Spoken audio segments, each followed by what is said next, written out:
se réjouir de la tenue de ce sommet Dakar 2, parce que comme tout le monde le sait, nous on travaille dans l'agriculture en tant qu'acteur, en tant que femme, en tant que mère. La nourriture de l'Afrique, c'est d'abord la préoccupation des femmes depuis la nuit des temps. Maintenant qu'on est en train de moderniser notre façon de devoir nourrir l'Afrique de manière endogène, nous, on ne peut que s'en réjouir en tant qu'AFAO, travaillant sur cette question pour le Sénégal et pour la région, à travers les COAP, à travers le PRIASAN, à travers le programme du NEPAD. Ça fait longtemps que nous travaillons et nous appelons à une prise en compte endogène de la nourriture de l'Afrique. Maintenant que ce sommet vient de se tenir, qui est quand même une très grande réussite au regard de la mobilisation, non pas des acteurs comme nous ou des producteurs, mais des décideurs. Parce que quand on a 30 pays représentés soit par des chefs d'État ou des chefs de gouvernement, dans une question aussi importante que la nourriture de l'Afrique, présidée par le chef de l'État du Sénégal, qui est par ailleurs le président de l'Union africaine, on peut penser que ça va changer et très rapidement. Et c'est ça notre souhait, parce que les acteurs demandant à ce qu'on se nourrisse nous-mêmes, de produire ce que nous mangeons et de manger ce que nous produisons, ça fait longtemps nous qu'on le dit.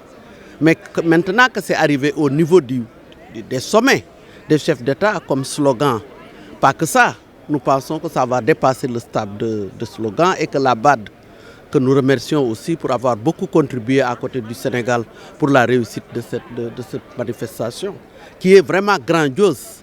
Mais nous pensons que les engagements qui sont pris et qui dépassent plusieurs dizaines de milliards de dollars à mobiliser pour cette question seront au rendez-vous et à temps réel pour qu'on puisse en tout cas aller de manière très concrète vers les réalisations et la réduction de la pauvreté et de la faim en Afrique.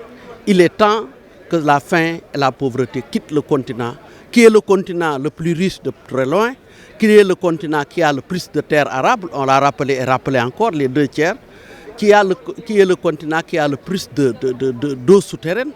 Et malheureusement, on ne cultive que pendant pendant l'hivernage. Tout ça, c'est des questions qu'il faut régler en même temps. Parce que la nourriture est un maillon de la chaîne qui vient après plusieurs choses. Et l'Afrique est très riche, on l'a suffisamment dit, mais qui continue à être pauvre. Et de par le management, que nous tous d'ailleurs, nous avons une part de responsabilité dans ça, nous allons devoir faire une rupture de paradigme pour essayer en tout cas d'aller vers des solutions qui sont simples. Nourrir ces populations, mais c'est la première condition, c'est la première obligation de tout responsable de ce pays, de ce continent, jusqu'au ménage. Parce que nous, en tant que femmes, quand on se réveille, ce qu'on fait, c'est essayer de nourrir la famille, nourrir le ménage. Évidemment, on ne peut que se réjouir d'une telle prise de compte stratégique, tout à fait au sommet de l'Afrique, pour qu'on puisse avoir les moyens, les ressources et le sérieux qu'il faut pour aller vers la nourriture de l'Afrique de manière endogène.